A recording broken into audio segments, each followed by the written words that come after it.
Hey, happy Wednesday. Today is October the 14th, and we're going to begin by looking at our calendar grid.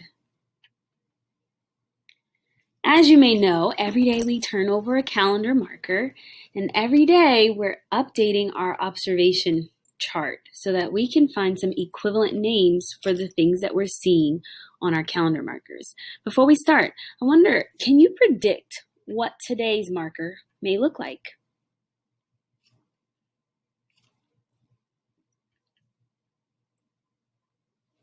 A 10 cent, 10, a tenth, 20 cent, 20, a fifth. What might today look like? All right, let's see. We always have money, a mat, our rectangle, money, a mat, a shape, another shape, money, a mat, a shape, a shape. Let's see. Let me zoom in on that. Whoa, do you see what that is? That, my dear friends, is not a quarter. What we see on the eighth is a quarter. This is a $half. That's right, it's a $half. And what do we know about a $half? What is it worth? How much money is it worth? 50 cents, right? So that's what I'm going to write. We now have 50 cents. Very good. Well, if it's worth 50 cents, how can I write that as a fraction? Good. 50 hundredths. It's 50 cents out of the 100 cents it takes to make one full dollar. Or an equivalent fraction would be, got it, 5/10. It's like if I had 5 dimes. Okay, we know a dime is worth a tenth of a dollar. So if I want to write that as a decimal, I could write it 50 hundredths, or I could write it 5/10. Does anybody know what else 5/10 is worth, or 50 hundredths? You may have a hint or heard the hint when I said it was a $half. So what's another fraction we can write for this $half? You got it. It's 1/2. 1/2 of our whole unit. Good job. Now let's update our race to the millions. Yesterday you got 900,000. Hopefully Mr. Mill will get back in the race today with another big number. Here we go. Okay, so it's my turn to spin. You gotta be kidding me.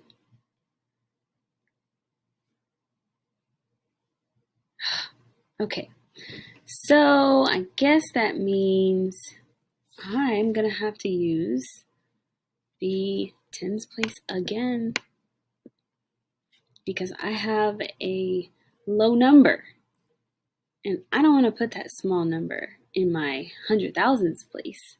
So I'm just adding 10. You guys are really beating me now, which is going to give me 36,220. And which number is bigger, guys? Do I even need to ask? Yeah, I really don't need to ask. 944,000 is definitely greater than 36,220. All right, so next up, we're going to look at some student work, and we're going to think through what the student was thinking when they solved this equation. Were they right? Do we agree with him? And if we don't, how might we have solved this problem? So here we go. Now, before we even look at this problem, you may remember the last time we worked on solving problems for the month of October, we had stamps and beads, and we had to figure out how many stamps there were and then how much money we spent for the stamps, okay? So be thinking about that as we're thinking through what's happening here. Today, we're going to go over it's actually page 21 in your number corner journal. You don't have to open it up just yet. We're going to talk about it first. So I want to talk about what the problem is saying, because we're going to go through the steps that we would normally take if we were to be solving this problem. So I'm going to give you a moment to read this silently to yourself.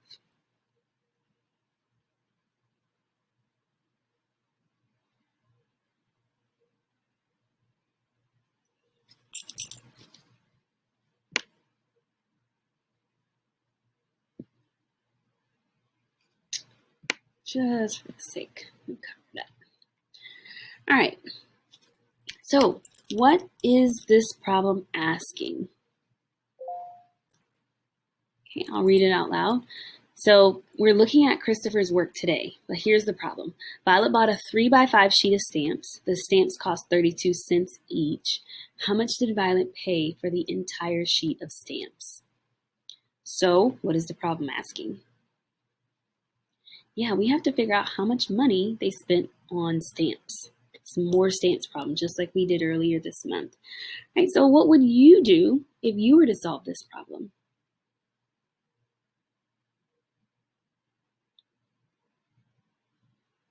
Okay, well, what kind of sketch could you make to solve this problem? Maybe think back to what we did for our other stamps and beads problem.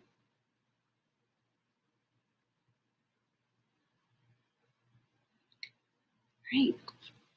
Hopefully this reminds you of some of the problems that we've done recently. So now let's look at what Christopher did to solve it. Just take a moment and look at what he's done.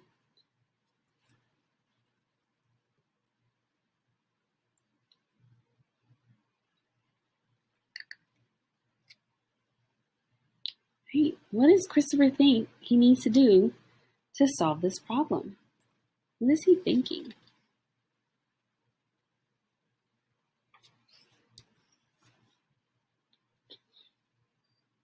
Yeah, so he recognizes it's a multi-step problem. So he adds first, then he multiplies, okay?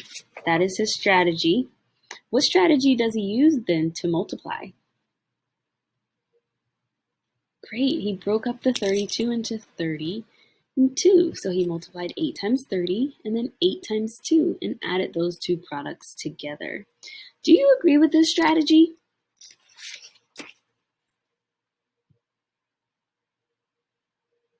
Okay, if you don't, tell me what might you do differently?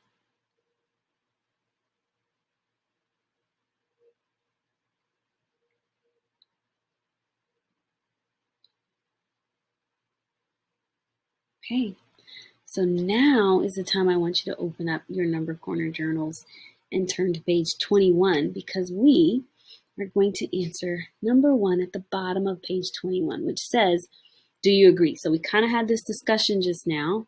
And so now I'm asking for you to answer this. If you agree with him, tell me why you agree.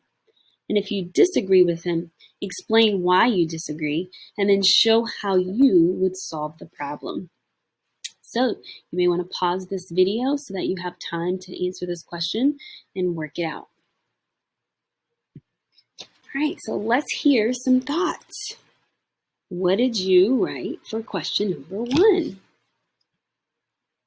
Oh, so you didn't agree. Why not?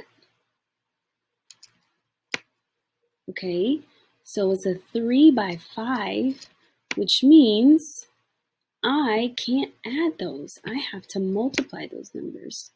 So I need 5 groups of 3, 3 rows of 5, 5 columns of 3, however you want to think about it.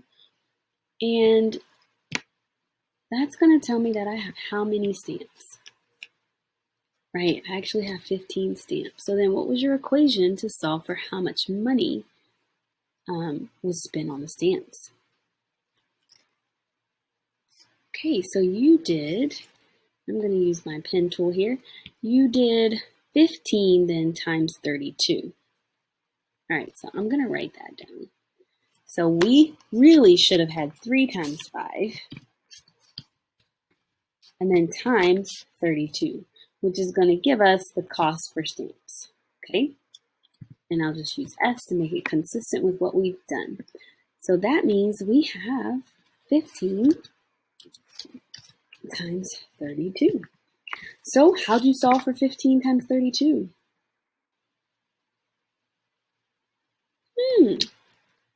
Did anybody, I'm wondering, did anyone do this? 10 times 32 plus 5 times 32 equals S. Yeah, we could have broken 15 as a factor up. And really, maybe you're starting to think in terms of the ratio tables that we've been doing. We know one stamp is 32 cents, which means we can easily figure out 10 stamps because that's our power of 10. So 10 stamps is 320 cents, which is $3.20. And then we could use our half of 10 strategy. Right? If we're doing 5 is half of 10, so half of 320 would be 160 cents. And so that gives me how much money? 480 cents, or I should say $4.80. That's how much money was spent on these stamps. Hey, is there another strategy that we could have used? Awesome. We could have, instead of breaking up the 15, we could have broken up, right, the 32. And so if we did that, what would it be? Right, so we would have 15 times 32, which is the same thing as saying 15 times 30 plus 15 times 2, which is still going to give us our cost of stamps. Do we know 15 times 30?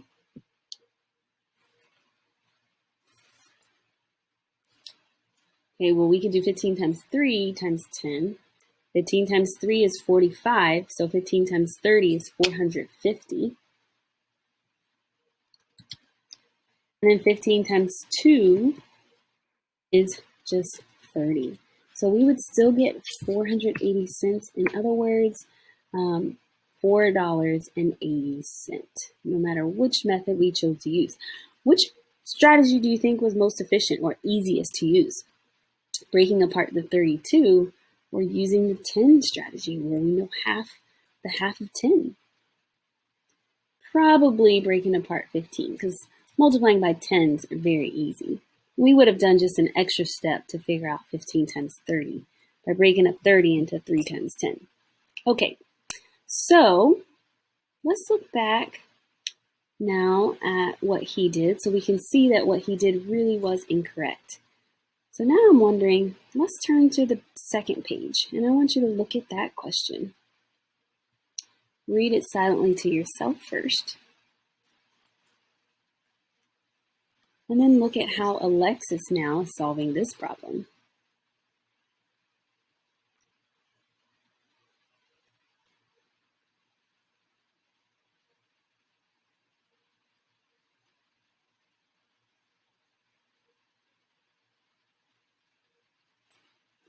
Great. So I'm actually going to give you guys time now to work through this just like we did with Christopher. So there are 2 boxes of beads. Each box has 6 sections in it, and there are 15 beads in each section. How many beads are in the 2 boxes? Here's Alexis's work. Your job is to decide to study it, to understand what Alexis did to solve the problem, and then decide, do you agree with that? And why? Or do you disagree with that and why? And what would you do to solve the problem?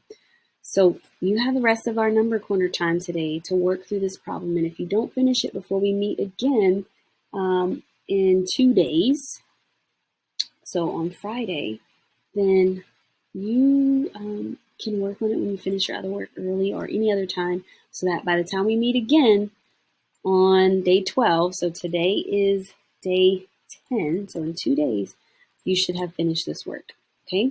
Great job today. Continue working hard. I'll see you guys next time. Bye-bye.